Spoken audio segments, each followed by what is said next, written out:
Preterm births is more likely for twins compared to singleton births, and this may result in a time spent in the NICU. For many twin parents, this can be a tough period when they may not feel they can easily connect with their newborn twins who are under constant medical care. I am Alita Donaldson. I'm an NICU nurse at Tri-City Medical Center in Vista, California, and this is Twin Talks, episode number 25. The ultrasound shows your babies to be healthy. What? Did you say babies? You're huge. Are you having twins? Are they natural? Which one do you like better? Twins, huh? My neighbor's cousin's brother's uncle's a twin. So can they read each other's minds? How do you tell them apart? Twins? You got a 2 for 1. Do twins run in your family? Double trouble. You're not having any more, are you? At least you're not Octomom. If you're pregnant with twins or you're an experienced twin parent, odds are you've heard it all before. Now it's time to hear from the experts. This is Twin Talks, Parenting Times 2. Well, welcome to Twin Talks, broadcasting from the Birth Education Center of San Diego. Twin Talks is your weekly online, on-the-go support group for expecting and new parents of twins. I'm your host, Christine Stewart Fitzgerald. Now, have you heard about the Twin Talks Club? Our members get bonus content after each new show, plus special giveaways and discounts. Subscribe to our monthly Twin Talks newsletter and learn about the latest episodes available. Another way you can stay connected is by downloading our free Twin Talks app. It's available in the Android and the iTunes marketplace. So before we get started, I'm going to turn this over to our producer, Shelly. I'm Shelly Steele. I'm the producer here at Twin Talks. I'm also the mother of identical twin boys who are going to be 2 in July. I wanted to tell you about our virtual panelist program. So for those of you who want to participate in the conversation from home, you can follow us on Facebook and Twitter. But to join in, you can use the hashtag TwinTalksVP to be a part of the conversation from your house. All right. Let's go around the room and do a little introduction. So, Carolina. I'm Carolina Rangel. I'm 39 years old, and I'm a stay-at-home mom, and I have 2 identical girls that are almost 2. 222.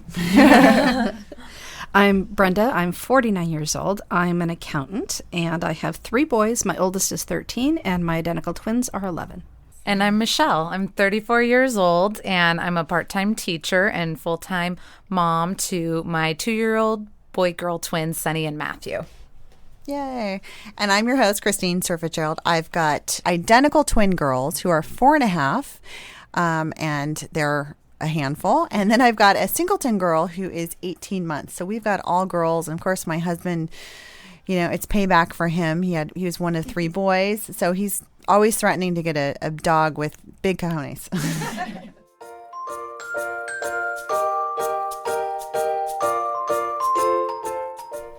So in keeping with our Twins in the News segment, we have something that's close to us local here in San Diego. The Padres' own second baseman, Jed Giorco, his wife just gave birth to twins. He took his 2-game stint on the paternity list, and now he's back on the field.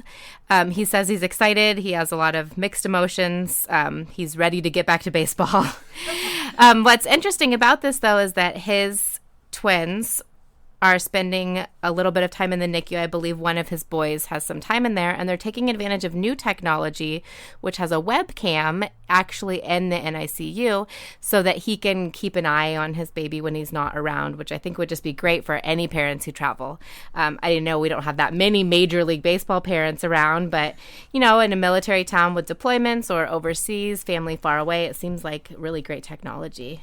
Oh, that's great. Yeah, I think I think from what I understand, he can use his iPad or, you know, any kind of phone and get connected to actually see his twins that are in the NICU. That's amazing. I love that. Yeah. No, I like the idea of, you know, staying connected. And then I think, you know, you can open it up to whoever you want. You can send the link to, you know, extended, you know, grandparents and cousins and friends, and they can see them as well. Does it sound like something you guys would have used? We used Skype for my grandma in Germany and the family, but we would have definitely used a webcam. That would have been amazing to be able to have shared that. Did the NICU not have any issue with you Skyping while you were in the NICU? No. Oh, good. Yeah. Good. We were able to Skype, and everybody said hello from across the seas. Yeah, it was amazing. I love that. I wish that we had that availability. Back then there wasn't, but they had it for my preschool for my kids. So I would use the webcam, and I would see my son from work, and it would make me a little less sad about being at work. But had it been available for the NICU, not just for distant relatives, but even times when I couldn't get there because, again, I had my toddler at home and all that, and I wasn't there all day, every day. And so those times when I wasn't there, it would be nice to be, middle of the night, I'm worried, go look at, they're peacefully sleeping. That would have been a wonderful tool. Yeah. I mean, let's hope that most dads get more than 3 days of paternity leave. But the reality is, it's hard for both parents to take time off work, especially if you've had bed rest or you have a parent who's deployed or working full time or out of there. So it seems like a really great option. And congratulations to him and his wife. Yeah, congratulations. Congratulations.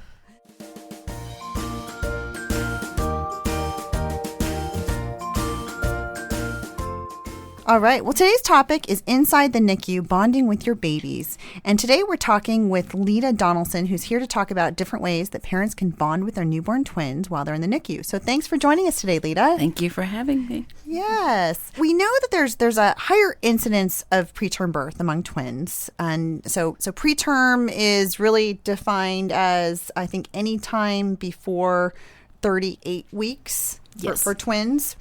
And as a result, they often end up in the NICU, and it could be for maybe hours, could be for days or weeks. I don't know. I mean, maybe Lita, you can enlighten us. I mean, is there any kind of common time length of stay? It just depends. We usually try to tell parents, look towards the day that they were due. Mm-hmm. So you're looking at, at least 4 to 6 weeks. Sometimes it can be a little bit longer, or they can go home a little bit sooner, just depending on how that baby progresses. Mm-hmm. If you're eating well, you're gaining weight, you're in an open crib, and you're doing all of that, we'll send you home sooner. Mm-hmm. That we, be where you're breastfeeding or bottle feeding. But as long as you can do those 3 things, those are what they look for. So later term babies, may have just a little bit of time in the NICU and maybe not at all. And I think I know our host and owner of New Mommy Media, Sunny, has her babies were born at 35 weeks and didn't spend any time in the NICU. So that was awesome. That is great. One of my girls, she just had some breathing issues when she was born, and they were full term. In fact, they were 39 weeks, 5 days. So bringing the 40th week. Yeah. And so she was only in for a few hours. They just wanted to make sure that she was, breathing well on her own. So, but I know, it could be really at any age, right? Right. And they don't look at your weight anymore either, right? No. We used to, when I first started in nursing, we used to say, well, you needed to be over 3 pounds to go home.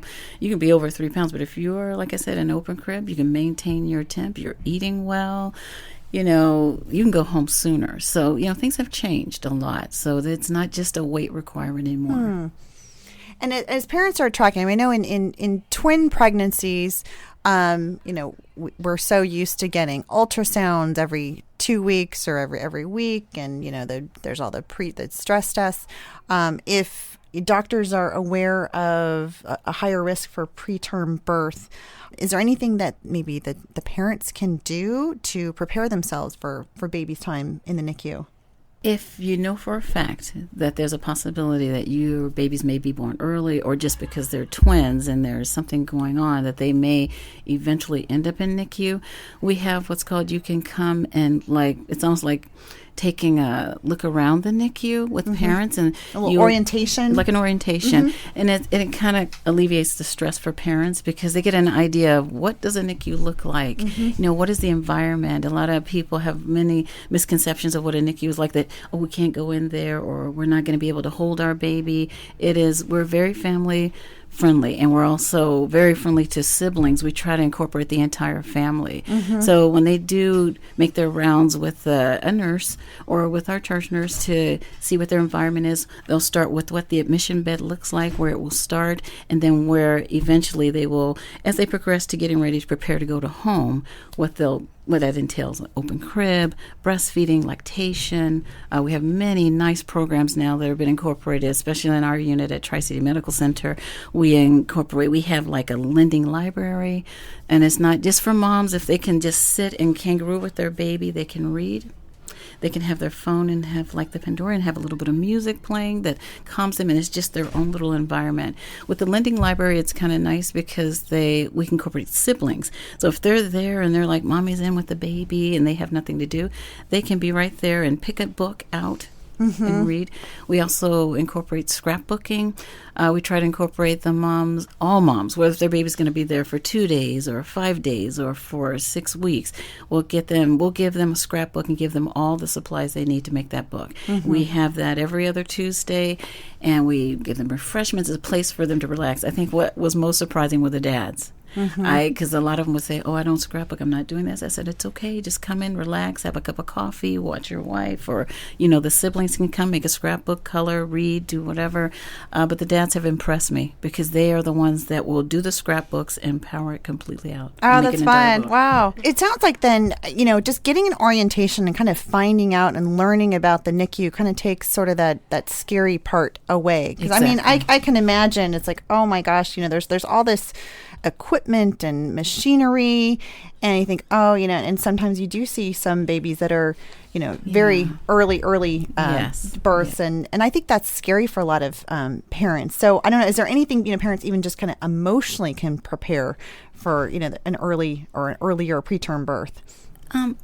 We do advise them. They can talk to the neonatologist as well. If he's free, he will tell them, expectations. We also will incorporate occupational therapy, physical therapy, because there's times in the NICU, it can be overwhelming. You walk in there and it's just sensory overload. You hear bells, whistles, and with OT and PT, what's nice is you get to do your baby's first bath. So they will sit there and teach you how to do a swaddle bath, and they make it a very calming, relaxed atmosphere. So it takes that stress down where you feel like, oh, yeah, I can touch my baby. Yes, even though all this is going around, they'll teach them how to just incorporate, how to just focus in on that baby. So a lot of education going on. I see Brenda, yeah. With the orientation, do they do it just sort of out of hand with when you do the general hospital tour for the birthing, or is it more tailored just to parents who are more likely to attend the retreat? Parents that are more likely. And if you speak up and you say, I really would like to just have a tour of the NICU and see what the environment's like. I think we've heard about a program that you have at Tri-City. It's called, was it the Parent Support Program? It's offered by the March of Dimes. Yes. So maybe you can tell us a little bit. How does that help support families, going through this process? We do have tons of information, handouts, books. With that being said, that's how the scrapbooking evolved as well. So we incorporate the lending library came out of that as well. The levees came out of that. We have a group of volunteers that just sew these flannel cloths that the mothers, if you've had a C-section and you're not able to get to your baby, someone will come with a packet that has books about your baby in the NICU, a welcoming card, and then a lovey. And it's just a sewn cloth, and then she can put that to her body. Dad can put it to his body as well. He can then in turn bring it back to NICU, and that can be cupped around the baby until mommy has mommy's scent on it. So it kind of helps the baby acclimate that, that smell, gets mommy's scent right there near the baby. It gives mom comfort in that she knows that I can't be there, but you have a part of me right there with you. That's great. So that's really kind of a nice thing. I thought the volunteers are just amazing, and you can have one or two of those, and that's something they can take home with them too. And for mom, it's even better because then that lovey can come back to her, and even though she can't be with her baby, she can put that up to her chest and feel like, what, I'm not there with my baby right now, but this has the baby scent as well. So it works both ways. So there's different things that are offered to really facilitate that physical connection between the parents and the babies, as well as some educational materials and resources that kind of help sort of that mental process. I mean, imagine, parents are spending a lot of time at the NICU, and there's a lot of thoughts going through the head. So you mentioned scrapbooking. Yes. I mean, I love that idea. I mean, you're using your energy for something creative. Yes. And documenting something that you probably won't remember very well down the line because it's so overwhelming at the time. There are a lot of things where it's like, oh, yeah, I forgot about that, because there's just so much going on that it's really hard to take it all in at the time. And you're so correct. I mean, sometimes they'll think, you want me to take a picture of that and put this in a book? I said, because you know what? This is overwhelming, but when they're 5 years old, they'll be so happy to take that to their classroom and say, you know what, this was me when I was born, in their first bath, or my first skin-to-skin contact. She has a picture, and we have some amazing parents that have come through there that have when they've come to the scrapbook class, they bring their husbands or their significant other, and they will sit there and bond. What I think I had a class where I had several parents, and ironically, non-English. But we communicated through paper and stickers, and I saw a group of moms come those next following Tuesdays, and they look forward to seeing each other, and they got to talk about the progress of their baby. So it took kind of the fear out of coming to the NICU because, oh, my friend so-and-so whose baby's in here, we have something in common to talk about. So they bonded. So a little bit of collaboration with the other parents. Very nice, yeah. It's very interesting. Wow. I love it. Now, you mentioned with the loveys. I think that's a wonderful thing to kind of help the babies, have that sensation. I know, like, what scent is I think I've read the strongest memory enforcer, that we have this sort of instant memory. We recognize things through scent more than anything else. And what I find interesting about the loveys is that if you have a baby that is struggling and just fussy and just cannot relax and calm, you put that lovey next to that baby and you'll see a difference in how their heart rate, how their respiratory rate. It's just amazing. So there's something to be said about the human scent. Mm-hmm. Now, what are some of the other ways that parents can have physical contact with their twins? I mean, I know sometimes when they're really small, it's really difficult, or maybe parents are kind of feeling a little bit apprehensive about holding their babies. So maybe tell us. You mentioned kangaroo contact as well, which is super important, because if the babies are stable enough, and especially being twins, and even if they're on oxygen, you can still have mom have some contact with that baby, because skin to skin is important. It's important for mom because it helps her with her milk production, which is needed, and it also helps her get started with bonding. So it takes away her vision of all these monitors and oxygen, all that stuff going on. The equipment becomes nothing. It's just her and baby. So that's important. Number one is the skin contact. I'm trying to think. The loveys, book reading.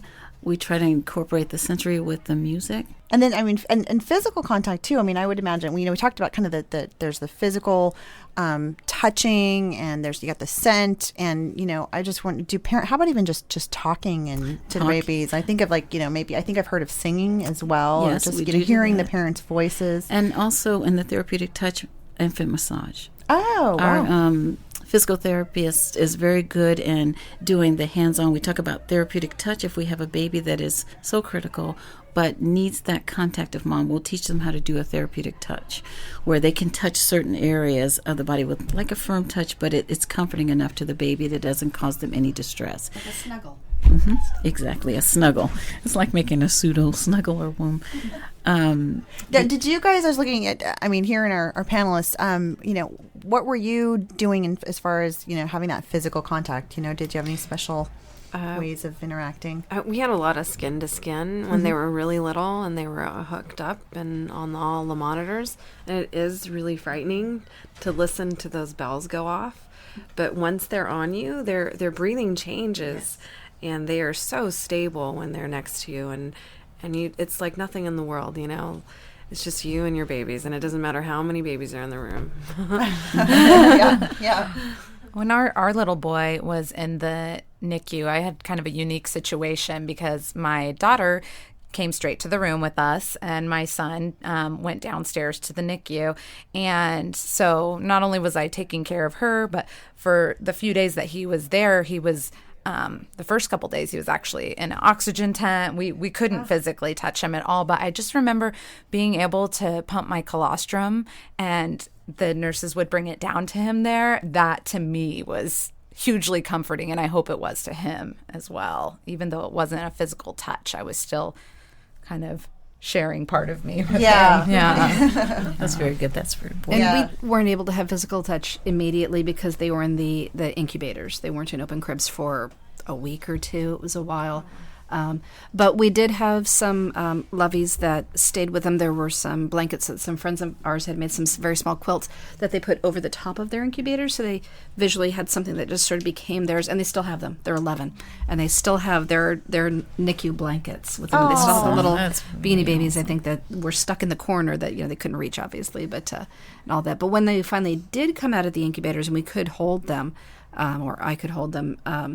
It was wonderful. But the one thing I remember them always telling me is because they're developing nervous systems, don't pet the babies because it was too stimulating. But just, again, the cuddling, the snuggling was wonderful. And I just sit in the rocking chair for the duration. Yes. There's no restriction of time.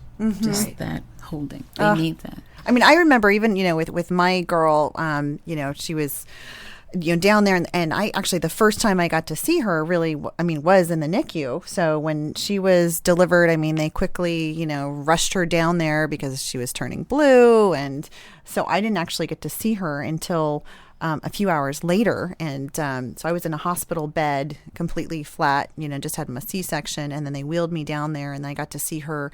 And then I think a little bit later, I remember, I did get to breastfeed her. And they, put up these sort of, curtain barriers, extra privacy. I'm like, okay. But I do remember I got to hold her. And I just remember that was like such a special time. And it was really relaxing. And it just, I'll never forget that moment of, meeting my baby for the first time and just, having that little cuddle. And, even though we were surrounded by all these machines, I think just, like Lita, as you mentioned, it sort of all melts away into the background. You can see it in the mom's face. It's priceless because it's just what she needed. She might have had fear when she walked in, but just having that baby there, it's like nothing else existed around her. So. And with the machines and the bells and the whistles and all the things going off, even disregarding the kangaroo care and all that does eventually go away. We were in there for such a long time, 6 weeks, that by the end of it, it's like, there's another, that one will stop eventually. That's like,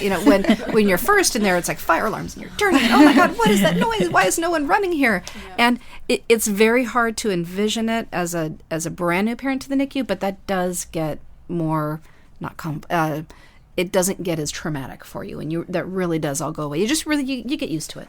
And learn that it's not as urgent as...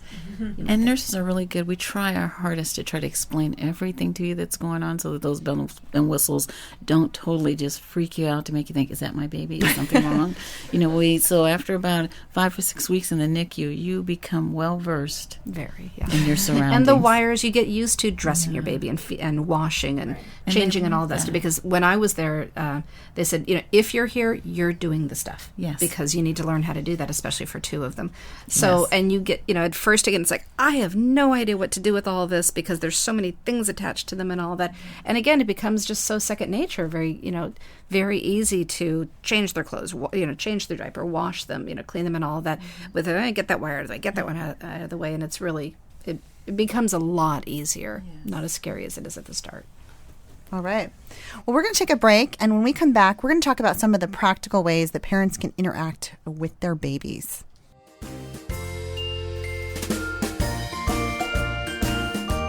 Well, welcome back. Today we're talking with Lita Donaldson about how parents can bond with their newborn twins during a stay in the NICU.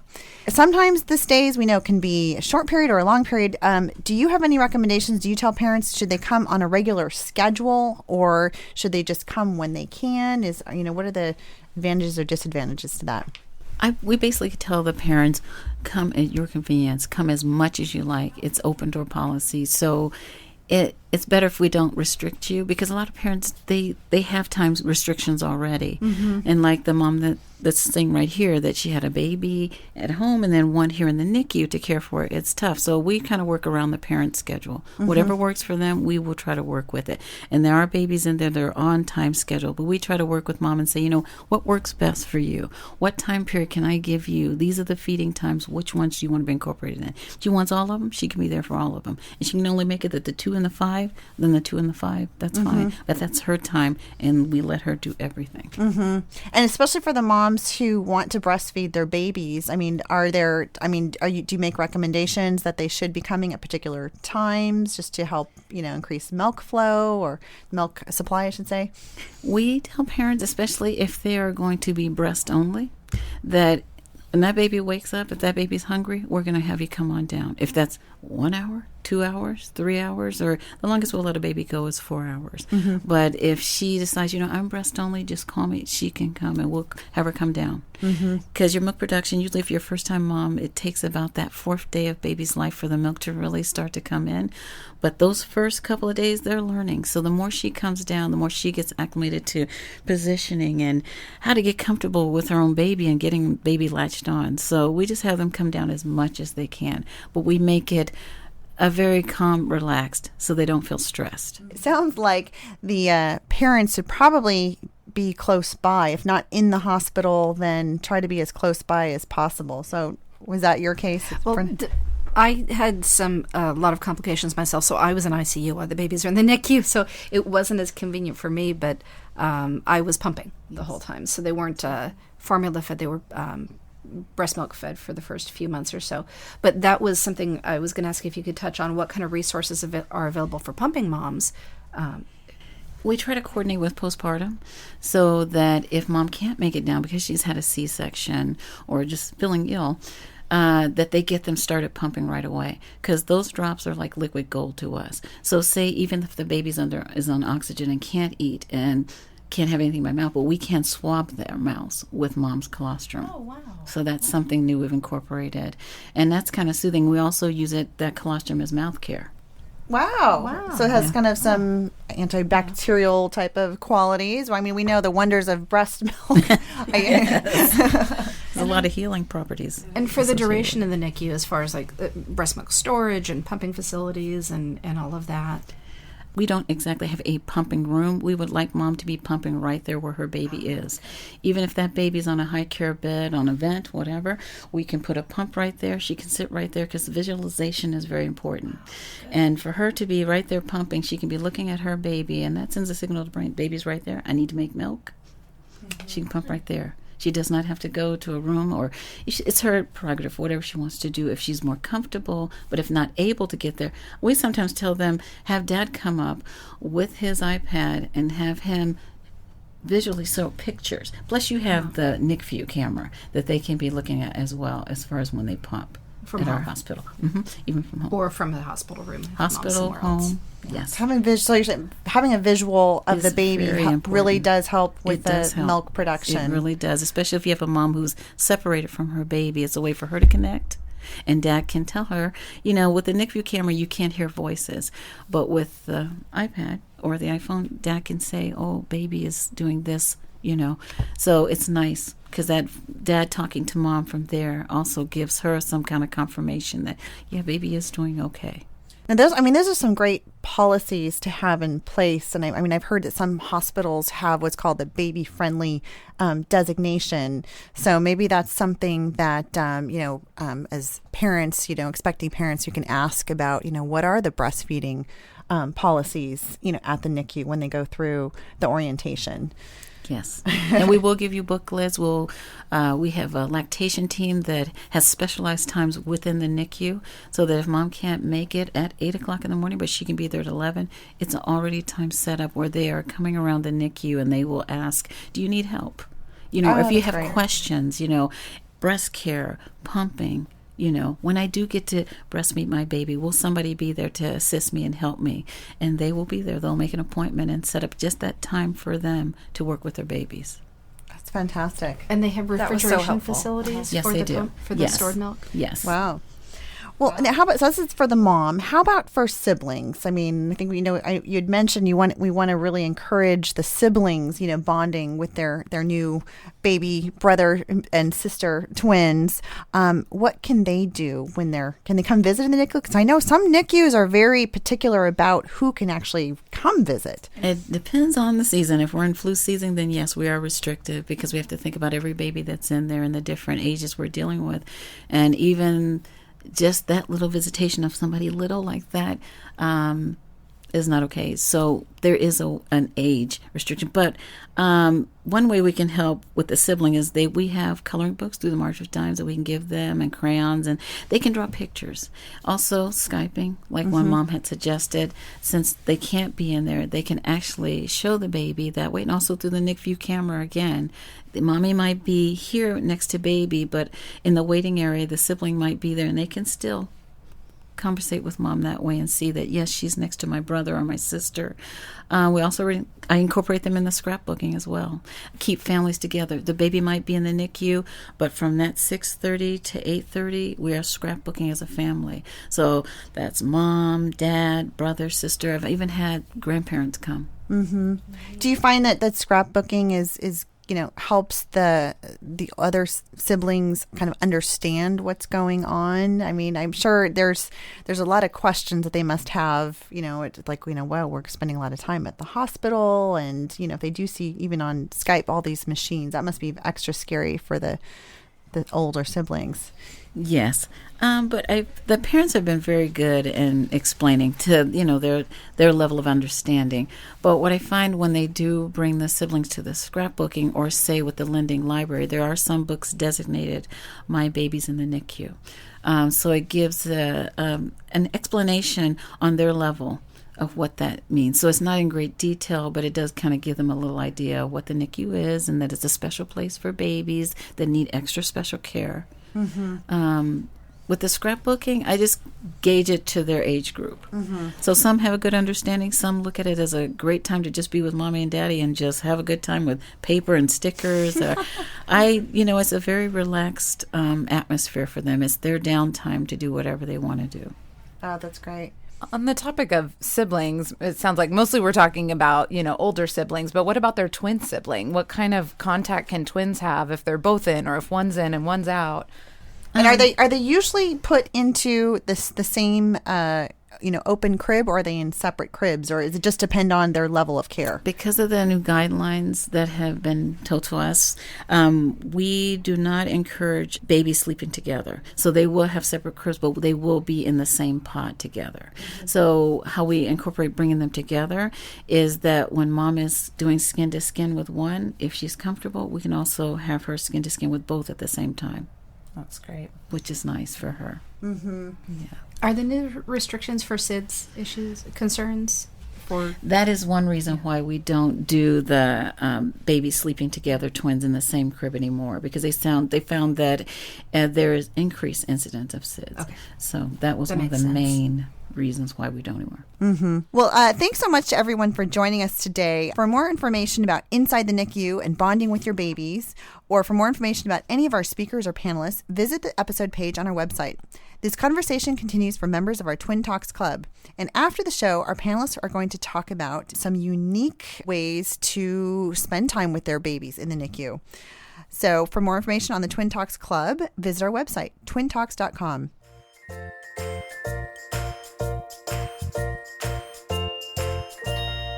So we have a question from one of our listeners, Candace in Austin, Texas. So I'm 10 weeks pregnant with twins, and I'm just learning about pregnancy nutrition. And I've heard that I shouldn't eat soft-boiled eggs. Is this really true? Does it really matter if the yolk is runny, or is it just hype? Hello, I'm Lindsay Stenovec, a registered dietitian nutritionist in San Diego, California, and owner of nutritioninstincts.com. Candace, I get this question a lot, and this is an area where I recommend erring on the side of caution. When you are pregnant, your immune system is not as strong as it was pre-pregnancy. This makes you more susceptible to foodborne illness. Eggs can be a source of salmonella, which is a foodborne pathogen which causes foodborne illness. And in order to reduce your risk of contracting salmonella from eggs, it's important to cook the whites and yolks completely. Salmonella is fairly common and can cause serious illness for you and the baby. In fact, in certain cases, it can actually be life-threatening to your baby. If you enjoy fully cooked eggs, I do recommend including them in your diet during pregnancy. They're a great source of protein, healthy fats, and choline, which is a crucial nutrient for brain development. I hope that was helpful. Well, that wraps up our show for today. We appreciate you listening to Twin Talks. Don't forget to check out our sister show, Preggy Pals for Expecting Parents, and our show, The Boob Group, for moms who breastfeed their babies. And Parent Savers, it's your parenting resource on the go. Next week, we'll be talking about bed rest with a twin pregnancy. This is Twin Talks, Parenting Times 2. This has been a New Mommy Media production. The information and material contained in this episode are presented for educational purposes only. Statements and opinions expressed in this episode are not necessarily those of New Mommy Media and should not be considered facts. While such information and materials are believed to be accurate, it is not intended to replace or substitute for professional medical advice or care, and should not be used for diagnosing or treating healthcare problem or disease or prescribing any medication. If you have questions or concerns regarding your physical or mental health or the health of your baby, please seek assistance from a qualified healthcare provider. New Mommy Media is expanding our lineup of shows for new and expecting parents. If you have an idea for a new series, or if you're a business or organization interested in joining our network of shows through a co-branded podcast, visit newmommymedia.com. Hey mamas, don't forget to check out Mighty Moms. It's our online community built for new moms just like you. Not only can you connect with other moms, but you can also join us backstage for special mom-only online events. And you'll also be notified when we're recording, so you can join us as a special guest. Visit our website, newmommymedia.com, and click on the Mighty Moms banner. It's free. That's newmommymedia.com. See you there.